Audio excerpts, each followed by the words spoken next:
ሰላም እንዴት ናችሁ? አሁን ጊዜ ብዙ የምንሰራ ነገሮች አለ፣ ሳንሰራ ያለፉ ነገሮች አሉ። እነሱ እንግዲህ አልፏል። ከአሁን በኋላ ግን ምን መስራት አለብን፣ ምን መጀመር አለብን ብለን ራሳችን መገማገም አለብን። ለምን ብዙ ወጣቶች ስራ አጥተው የተቸገሩ ናቸው።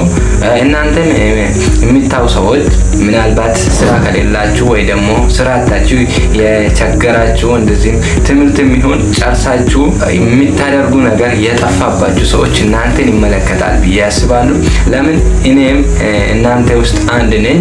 እኔም ገና ብዙ ስራ አልነበረኝም። አሁንም ገና ወደ ስራ የገባ ነው። ለምሳሌ ዩቲዩብ ከሰራ ውጤታማ ሆናል ብዬ ስላሰብኩት ወደዚህ ቻናል መጥቻለሁ። ገና ነው ክሬት ያደረኩት።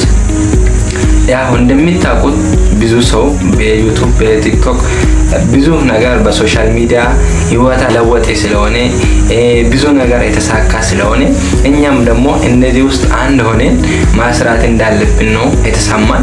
ስለዚህ እንደኔ ሀሳብ እዚህ ሶሻል ሚዲያ ላይ አብዛኛው ሰው ማለት ነው የሚያበዛው እንጂ ስራ ላይ ብዙም ፎከስ አያደርግም።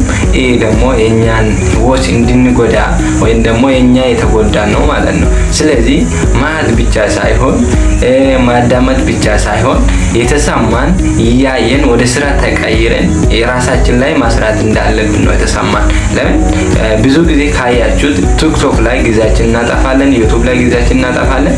አብዛኛው ጊዜ ግን ወደ ቲክቶክ ነው ያለው። ይሄ ነገር ደግሞ ጊዜያችን እድሜያችን የገፋ ስንል ብዙ ነገር እናጣለን። ስለዚህ ትኩረታችን ምን ላይ ማድረግ አለብን? ያየን ነገር ላይ መማር አለብን። የሰማን ነገር መማር አለብን። ከተማረን በኋላ ደግሞ ወደ ስራ ወደ ተግባራዊ መቀየር አለብን ብዬ አስባለሁ። ለምን የሰው ቪዲዮ የሰው ኮንቴንት ማለት ብቻ ሳይሆን የራሳችን ላይ ማስራት እንዳለብን ነው የተሰማኝ። ስለዚህ እኔ ደግሞ የተሰማኝ ስለነገርኩት እናንተ ደግሞ ሀሳባችሁን ይሄ እስከ መቼ ነው የሚሆነው? እስከ መቼ ነው የሰው ቪዲዮ የሚያየው? እስከ መቼ ነው የሰው ኮንቴንት ብቻ የሚመለከቱ ቢላችሁ የራሳችሁን መገናዘብ አለባችሁ። ይዛነ ነው የሚሰማችሁ። ለምን አሁን ለምሳሌ አንድ ቀን ቲክቶክ ስክሮል ያደረካችሁ የዋላችሁ ጊዜያችሁ እንደዛ ነው። ስለዚህ የራሳችን ላይ ማስራት አለብን። እኔም ገና አዲስ ነኝ፣ ዩቲዩብ ገና ነው የጀመርኩት። ገና ደግሞ አዳዲስ ብዙ ነገር እሰራለሁ ብዬ አስባለሁ። ስለ ኮንቴንት ክሬሽን አንዳንድ ነገሮች አለ፣ ብዙ ነገር አለ። እዚህ ሶሻል ሚዲያ ላይ የምንሰራ ኦንላይን ስራዎች አሉ። በምን መንገድ እንደምንሰራ ኮንቴንት እንዴት አድርገን ነው የምንሰራ፣ ምን አይነት ኮንቴንት ማስራት እንዳለብን እኔ ከኔ ጋር ምን አይነት ኮንቴንት ነው መሄድ ያለበት፣ እኔ ምን አይነት ኮንቴንት ከሰራ ነው ቫይራል የሚወጣ የሚል ነገር ደግሞ ቀጣይ የተሳፋፋን ስለምንመጣ ብዙም እንዳያስጨንቃችሁ ያላችሁን ስልክ ብትጀምሩ እንደኔ አሪፍ ነው።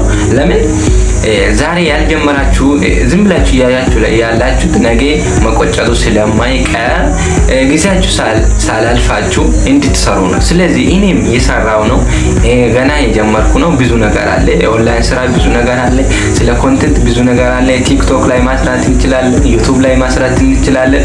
እንደዛም ኦንላይን ስራ ላይ ብዙ ነገር አለ። ኢንቨስት ሳናደርግ የምንሰራበት ብዙ ነገር ስላለ እነዚህ መንገድ ደግሞ እንዴት ነው ተከትለን የምንሰራ ብለን ራሳችን ካሳመንን የትኛውም ነገር ማስራት እንችላለን።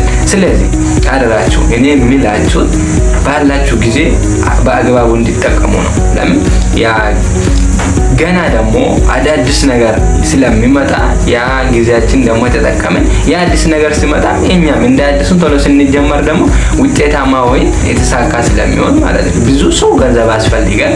ያለ ገንዘብ ምንም ማስራት እንደማትችላችሁ ታውቃላችሁ። ገንዘብ ለማግኘት ደግሞ ዛሬ ያለንበት ሁኔታ እየሰራን ያለ ስራ ይወሰናል። ስራ ካልሰራ ገንዘብ ማግኘት የለም። ስለዚህ ዝም ብለን ቁጭ ብለን ገንዘብ ብቻ ማሰብ ሳይሆን የትኛው መንገድ ተከትለን ገንዘብ ማግኘት አለብን ብለን የራሳችን ማሳመን ወይም ደግሞ እቅድ አውጥተን ፕላን አድርገን የሆነ ነገር ብቻ ማዝ አለብን። በቃ ብቻ የሆነ ነገር ይዘን ወደፊት መራመድ አለብን። ከዛ ነው ውጤታማ የምንሆነው። ከዛ ነው ስራ ሰርተን ገንዘብ የምናገኘው፣ ገንዘብ የምናመጣ እንጂ ቁጭ ብለን የሰው ስኬታማ መመኘት ብቻ ሳይሆን የሰው እንዴት እንደሳካ እኛም ብዙ ነገር አለ። አሁን ጀርባችን ጀርባችን ባክግራውንዳችን ብዙ ነገር አለ። ቻሌንጆች ይኖራል። በእርግጥ ግን ቻሌንጁ እኛ ወደ ቀን እንድንቀር ሳይሆን ቻሌንጁን አልፈን ጥሩ ነገር እንደሚገኝ ነው የሚሰማኝ። ስለዚህ ቻሌንጅ ምንም ይሁን ተስፋ አደርጋችሁ መስራት ያለባችሁን ነገር መስራት እንዳለባችሁ ነው። አሁን የተሰማኝ ያለውን ስሜት ልነግራችሁ አልችልም። አሁን ግን ሲያያችሁ ብዙ ከእኔ እድሜ የሚያንሱት ልጆች ምን እየሰራ እንዳለ ምን አይነት ስራ እየሰራ ያለ ብታዩ በጣም ነው የሚገርማችሁ።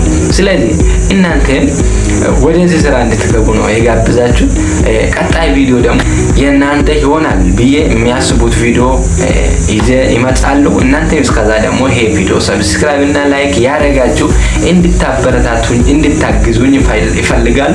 ለምን ካሁን በኋላ ዩቲዩብ እንሰራለን፣ ቲክቶክ እንሰራለን፣ ብዙ ነገር ነው የምንሰራ። ምን አይነት ኮንቴንት መስራት እንዳለብን ብዙ ነገር ተነጋግረን ስለምችል ሀሳባችሁን አስተያየታችሁን በኮሜንት እንድትገልጹን እንድትጽፉልኝ ፈልጋለሁ። አስተያየት ካላችሁ ብትሰጡኝ አሪፍ ነው። ለምን ገና ስለሆንኩት ብዙ ነገር ስለሚያስተካክል ገና ብዙ ነገር አስተካክዬ ስለምመጣ እናንተን አይቼ ይበረታታሉ፣ ይሰራሉ። ያው ውጤታማ እንሆናለን፣ አብረን እናድጋለን። ብዙ የሚያስጨንቅ ነገር አይደለም። ቴክኖሎጂው ሰፍቷል፣ ብዙ ነገር የተሰራ ነው። የኛም ቴክኖሎጂ ጋር ሄደን ብዙ ነገር መስራት አለብን፣ ብዙ ነገር ማሳካት አለብን ብዬ ስለሚያስብ ነው። ይወዳችኋለሁ። ሰብስክራይቡን እንዳትረሱ። እስከምንገናኝ ቻው።